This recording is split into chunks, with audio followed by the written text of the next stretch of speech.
Vous êtes sur Wanted Radio, c'est Urban Show, bonsoir.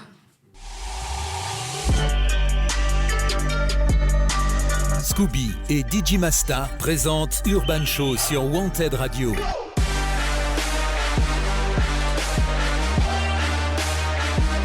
Urban Show. Ça me fait penser, DJ Masta, que le jingle avait plus de gueule quand c'était Bakary qui était annoncé. Oui, c'est vrai. Voilà.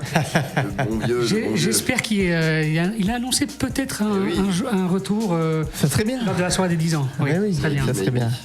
Mais en tout cas, il sait que son siège avec marqué Bakary dans le dos est toujours présent. Oui, tout à fait. Voilà. Il est rangé dans un placard. C'est ça. Ce soir, pour rappeler à nos auditeurs qui viennent d'arriver, on reçoit Espena ce soir, qui est venu se présenter ses projets, présenter sa personnalité, et également les invités qui le suivent ce soir dans cette émission. L'indéboulonnable aussi. L'indéboulonnable, pardon. Algérital. Bonsoir Algérital. Rebonsoir. Espena, ça va? Bonsoir. Rebonsoir. Ça va toujours. Et bonsoir à notre ingé son. C'est comme ça? Non? Beatmaker, Beatmaker. un peu ingé son, Il fait un peu tout, un peu hein. musicien, un peu tout. Polyvalent. Une petite casquette. Un peu trop fort en fait. Est-ce que comme le plombier, t'as aussi le sourire? Toujours les bons tuyaux.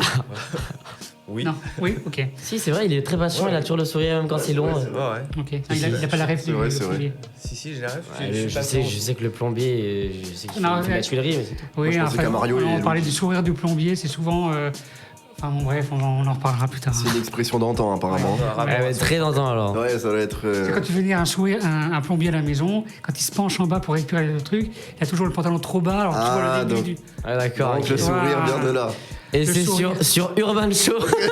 Et nous sommes sur Urban Show. Les plus vieux d'entre nous ont la ref. Ouais, big up au plombier. Hein. Aux plombiers et aux vieux. Merci de Aussi. penser à eux.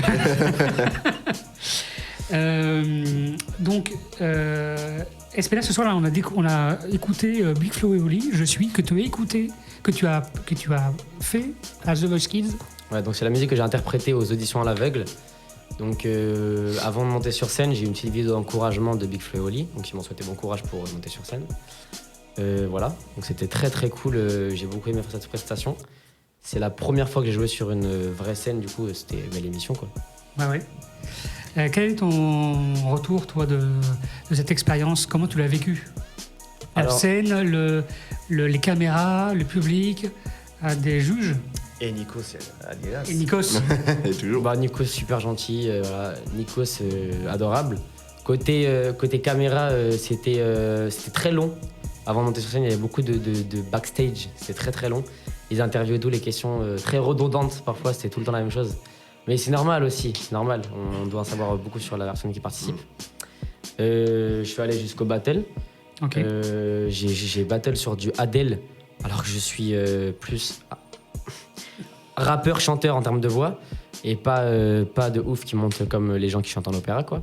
Mais j'ai quand même battle sur Adele, donc voilà. Et la fin de cette aventure s'est arrêtée là pour moi. Ok. Bon, est-ce que tu as senti une différence, alors pas forcément d'audience, mais est-ce que tu as appris de cette expérience pour la prestation publique? Prestation, je sais pas. Si ça, en fait, prestation, ça m'a pas tant apporté, mais c'est plutôt vocalement que ça m'a apporté. Ouais. Parce que là-bas, on a des coachs là-bas et qui sont géniaux. Et ouais, j'ai pris en aigu et en puissance de voix. Alors c'est léger, hein, mais je l'ai senti avec les coachs qui m'ont pas mal aidé. Donc je sais pas si sans elle, peut-être j'aurais eu mon début de mue que je suis en train d'avoir différemment, peut-être plus compliqué, en termes plus difficilement, je sais pas. Mais en tout cas, c'était très très bonne chose, très positive, tout ce qui est vocal et tout ça. Mais après la scène, c'était très naturel pour moi, j'ai pas eu trop de problèmes avec ça.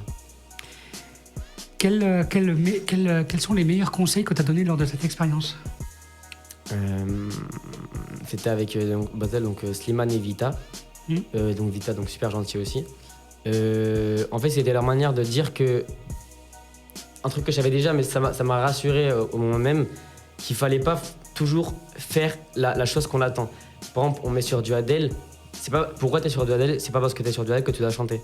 C'est pas parce que tu chantes du Adele que tu dois forcément faire comme Adele et faire les mêmes mélodies. Ils m'ont dit, C'est tu veux rapper, rap.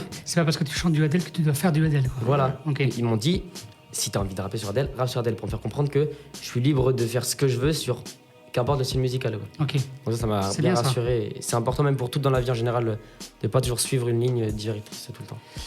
Comme tu l'as remarqué, après le mix de DJ Masta, on a écouté du Necfeu, Oui. qui fait partie de ces artistes donc, qui t'inspirent un peu. Le titre On verra. Est-ce que ce titre-là, déjà, est-ce que tu l'aimes bien, celui-ci? Déjà, c'est un des premiers que j'ai écouté avec Nick les Clones, qui sont du coup de gros sons. Hein.